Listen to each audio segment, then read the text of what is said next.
প্রিয় দেশবাসী, আসসালামু আলাইকুম ওয়া রাহমাতুল্লাহি ওয়া বারাকাতুহু।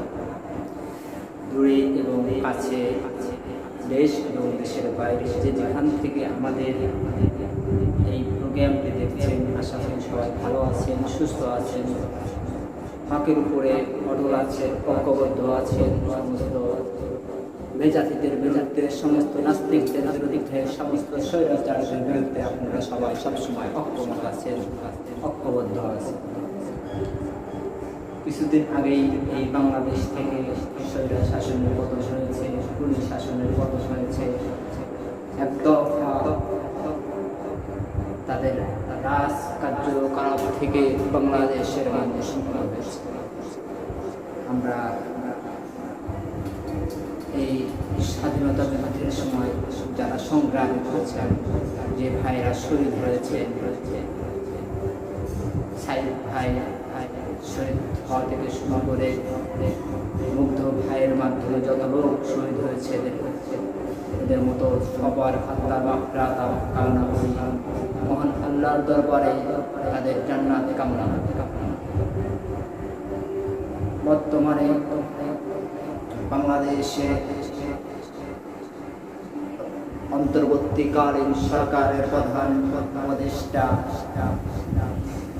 ডক্টর ইউনূসকে ধন্যবাদ জানাই, আন্তরিকভাবে শুভেচ্ছা জানাই। সে বাংলাদেশ থেকে পর্নোগ্রাফি বন্ধ করে দিয়েছে, মসজিদ মাদ্রাসার কারেন্ট মওকুফ করেছে। তো অনেক মসজিদ মাদ্রাসায় এখন কারেন্ট তারা নিচ্ছে, সেটা সে জানে না। আমি বিদ্যুৎ অফিসে আকর্ষণ করে বলতে চাই, আপনারা যে কাজগুলা করছেন, বিগত সরকার আমলে বিভিন্ন বাসায় আপনারা বিদ্যুৎ মিটার চেঞ্জ করে কাঠ মিটার ব্যবস্থা করেছেন। এতে করে অনেক টাকা আপনারা দুর্নীতি করছেন। যেখানে কাঠ মিটারে যদি বিদ্যুৎ নাও চালানো হয় তো বিদ্যুৎ কাটে, কারণ কাঠ মিটারের যে লাইটগুলো চলে নেবে এতেও বিদ্যুৎ খরচ হয়। আপনারা বাংলাদেশের প্রথমত আগের মিটারগুলো বাদ করে কোটি কোটি টাকা লোকসান করেছে। এই সরকার টাকা দিয়ে নিচ্ছে তাদের, আপনাদের মাধ্যমে তারাও টাকা আত্মসাৎ করেছে। আপনারা অচিরে যত বাসায় কাঠ মিটার আছে মিটারগুলো পরিহার করে পুনরায় আগের যে মিটারগুলো ছিল সেই মিটারগুলো লাগিয়ে দেবে। না হয় বাংলাদেশের জনতা আপনাদের প্রত্যেকটা বিদ্যুৎ অফিসকে ঘেরাও করে এর কঠিন ব্যবস্থা গ্রহণ করতে বাধ্য হবে। কারণ যেখানে একটা বাসায় আগে কারেন্ট আসতো 20 টাকা, সেখানে 50 টাকায় আসতে পারে, 100 টাকা আসতে পারে, 200 টাকা আসতে পারে, 500 টাকা আসতে পারে। একটা বাসায় কিভাবে 1500 টাকা কাটে? আমি সুতরাং আপনাদেরকে বলতে চাই, বিদ্যুৎ অফিসের যারা কর্মরত আছেন তাদেরকে বলতে চাই, আপনারা এই কাঠ মিটারগুলো অচিরেই পরিহার করুন।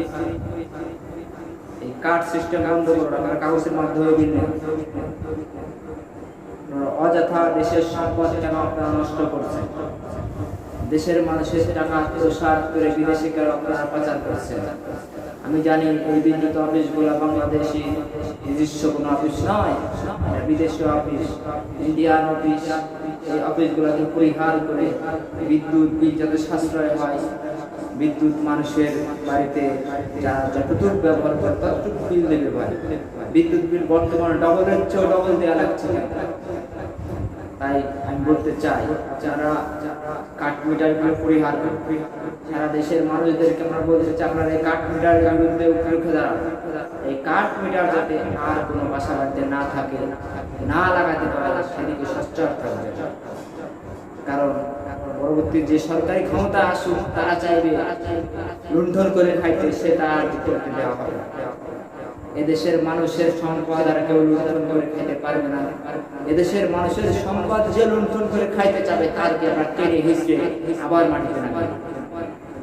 ক্ষমতার পাওয়ারটা ব্যবহার করতে পারবো। আমি বর্তমান যারা অন্তর্বর্তীকালীন সরকার আছে, প্রধান উপদেষ্টা ডক্টর ইউনূসকে আহ্বান করে বলতে চাই, আপনি এমন একটা আইন পাস করুন যে আইনে যে নির্বাচন করে সরকার আসুক না কেন, 5 বছরের মেয়াদ শেষ, ওই সরকার আর ক্ষমতায় থাকতে পারবে না। পুনরায় ক্ষমতা তাকে সঙ্গে সঙ্গে ছাড়তে হবে, না হয় সারা বাহিনী ক্ষমতার থেকে তাকে ধাক্কা দেবে, দিয়ে আবার পুনরায় নির্বাচন দিবে। এভাবে 15 বছর, 20 বছর, 30 বছর একজন ক্ষমতায় থাকবে আর দেশের মানুষের উপরে নরমান্তিকভাবে নির্যাতন করবে। এরকম একটা আয়না ঘর তৈরি করবে, আর এই বাংলাদেশের আয়না ঘর তৈরি করতে দেওয়া যাবে। আমি দেশের মানুষকে আহ্বান করি, আপনারা সবাই সবসময় ঐক্যবদ্ধ থাকবেন। কোন দলীয় পাঁচাটা গোলামি করবেন না, কোন কারো পাঁচাটা গোলামি করবেন না, কারো পাঁচাটা গোলামি করবেন না। পৃথিবীতে আল্লাহ তাআলা আমাদেরকে পাঠিয়েছেন একমাত্র আল্লাহ তাআলার গোলামি করতে, সুতরাং অন্য কারো গোলামি করা যাবে না। আর যদি আপনারা বারবার মানুষের গোলামি করেন, মানুষের গোলামি করে আপনাদের ঈমান নষ্ট করে দেন, তাহলে পরবর্তীতে ভয়াবহ অবস্থা ধারণ করবে। কাল কিয়ামতের ময়দানে কি জবাব দিবেন? আমি অমুক দলের গোলামি করছি, অমুক দলের সাথে গেছি, এগুলা বলে কখন পার পাবেন না।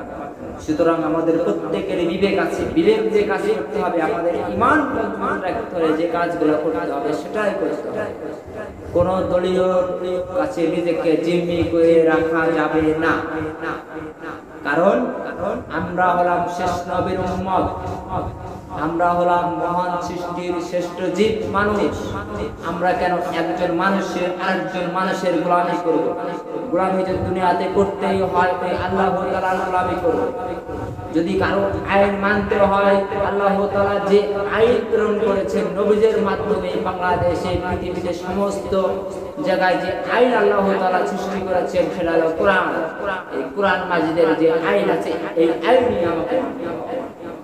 অযথা কোনো মানুষ রচিত কোনো আইন আমাদের মানতে হবে। আমি ডক্টর ইউনূসকে বলতে চাই, আপনি এমন একটা আইন পাস করেন যে কোরআনের বাইরে বাংলাদেশে কোনো আইন, যে কোরআনের বাইরে আইন করতে যাবে তাকে পতন করে দেওয়া হবে, সে আর কখনো ক্ষমতায় আসতে পারবে না। যে দল আমার কোরআনের বিরুদ্ধে কথা বলবে, সে দল বাংলাদেশ থেকে নিষিদ্ধ হয়ে যাবে, সে দল বাংলাদেশে রাজনীতি করবে। এমন একটা আইন পাস করে যে নবীদের বিরুদ্ধে কেউ কথা বললে তার সর্বোচ্চ শাস্তি মৃত্যুদণ্ড, যে যেখান থেকে পাবে সেখান থেকে তার মৃত্যুদণ্ড হয়ে যাবে। আমার নবীকে যদি কেউ কলুপ্ত করে তার শাস্তি মৃত্যুদণ্ড, সে থানায় হোক আর রাস্তায় হোক। যদি আমার নবীকে কেউ কলুপ্ত করে, যে কোনো মানুষ তার শাস্তি মৃত্যুদণ্ড দিতে পারে। এই আইনটি পাস,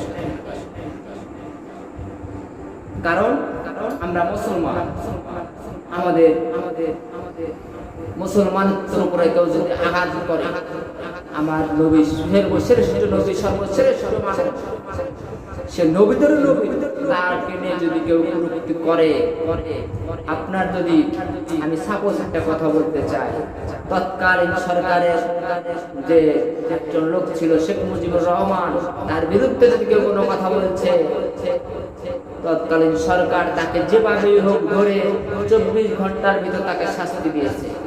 শাস্তি কি এমন শাস্তি ভাই, আয়না ঘরে বন্দি করে তাকে কতল করে দিয়েছে। এমনকি কিছু নেতা কর্মী তার বাবার হত্যাকারী হিসাবে সে মৃত্যুদণ্ড রায় করে তার বুকের উপরে পা দিয়ে তাকে জবাই করে মৃত্যুদণ্ড দেয়, জবাই করা হয়, নিকৃষ্ট কাজ করেছে। আর আমার নবীকে মানুষ কটূক্তি করেছেন, তাদের শাস্তি তিনি দিতে পারেন। তাদেরকে ধরা তো করে বলুক, তাদের কথায় সে ভাষা আগে। এই জন্য বলতে চাই, এ ধরনের কাজ কাণ্ড তার কোন সরকার বাংলাদেশে করতে না পারে, আমাদের সেই দিকে দৃষ্টি রাখতে হবে। ডক্টর ইউনূসকে আমি বলতে চাই, আপনি দেশটাকে সুন্দর করে সাজান, এত সুন্দর করে সাজাবেন যাতে কোনো ফাঁক ফুকুর দিয়ে কোনো নাস্তিক দেশের ক্ষমতায় আর না আসতে পারে। যারা ইমানের শত্রু, আকীদার শত্রু, তারা যেন দেশের ক্ষমতার আসনে বসে আবার নিরীহ মুসলমান ভাইদের উপর হামলা না করতে পারে। এজন্য আপনাদেরকে আহ্বান করি, আপনারা বর্তমান দেশে আছেন, আপনারা এই আইনগুলো পাস করবেন, এমন একটা গঠন করে রাখেন, এমন একটা রাষ্ট্রীয় দল গঠন করে রাখেন তারা ক্ষমতা চায় না, তারা শুধু চায় যে 5 বছর পর পর যে ক্ষমতার প্রাবর দেখাতে হবে টেনে ধরে নিচ্ছেন আমাদের কাছে দল। তাহলে এই দেশটা শান্ত থাকবে, দেশটা সুস্থ থাকবে। এভাবে মানুষের টাকা লণ্ঠন করে বিদেশে অর্থলেখা করতে পারে। আসুন আমরা সবাই মিলে এই চেষ্টাই করি। প্রিয় ভাইরা আমার, প্রিয় দেশবাসী, আমার কথায় যদি আপনারা মন খারাপ করে থাকেন আমাকে অচিরেই ক্ষমা করে দিবেন। আমি একজন সাধারণ মানুষ, সাধারণভাবে বাঁচতে চাই। আমি কোনো ঝগড়াঝাটি ঝঞ্ঝাট পছন্দ করি না, কোনো মারামারি হানাহানি পছন্দ করি না। তবে আমার ইমানের উপর আঘাত এলে আমি চুপ করে বসে থাকতে পারি, আমার পরিবারের উপর আঘাত এলে আমি চুপ করে বসে থাকতে পারি না। মুসলমান আমার পরিবার, সারা দেশের মুসলমান আমার ভাই, সারা দেশের মুসলমান আমার বোন, সারা বিশ্বের মুসলমান আমার ভাই বোন। সুতরাং সারা বিশ্বে যেখানে আমার মুসলমানদের উপর হামলা করুক, নির্যাতন করুক, আমি প্রতিবাদ করব। আমি অন্যায়ের বিরুদ্ধে রুখে দাঁড়াবো, এতে যদি আমার জীবন যায় দিতে পারে। কিন্তু আমার মুসলমান ভাই বোনদের কেউ নির্যাতন করবে, কেউ কটূক্তি করবে, কেউ আমার নবীকে নিয়ে কটূক্তি করবে, আমি চুপ করে বসে থাকতে পারি। আমি একজন ইমানদার হিসেবে চুপ করে বসে থাকতে পারি না। ভাইরা আমার, এখনই সময় সমস্ত মুসলমানদেরকে একভাবে কাজ করতে হবে। বর্তমান 250 কোটি মুসলমান সারা বিশ্বে, তারপরে বিভিন্নভাবে আমরা মেরে খেয়ে যাচ্ছি, আমাদেরকে মারা হচ্ছে। কারণ আমরা এক ভাই আর এক ভাইকে শত্রু মনে করি, আমরা এক ভাই আর এক ভাইকে বন্ধু মনে করতে পারি না। এই কারণেই আমাদের এত বিপদ। আমরা সম্পদের মোহে পড়ে ভাই ভাইকে ভুলে যায়, সন্তান বাবাকে ভুলে যায়, সন্তান মাকে ভুলে যায়। এই জন্যই আজকে আমাদের সুতরাং আমাদেরকে সঞ্চার হতে হবে, এই সমস্ত নাস্তিকতার বিরুদ্ধে রুখে দাঁড়াতে হবে, দেশটাকে সুন্দরভাবে গড়তে হবে। বিদেশে যেখানেই আবার মুসলমানদের উপর নির্যাতন, আমরা বাংলাদেশ থেকে প্রতিবাদ করব। দরকারে জিহাদের ডাক দিয়ে জিহাদ ঘোষণা করব। পার্শ্ববর্তী দেশ যতই শক্তিশালী হোক না কেন, আমার ভাইদের গায়ে যদি হাত পড়ে, আমরা বাংলাদেশ থেকে প্রতিবাদ করব। আজকের মতো আমি আপনাদের থেকে বিদায় নিচ্ছি। আশা করি সুস্থ এবং ভালো থাকবেন, সবসময় সত্যর পথ অনুসরণ করবেন। আসসালামু আলাইকুম ওয়া রাহমাতুল্লাহি ওয়া বারাকাতুহু।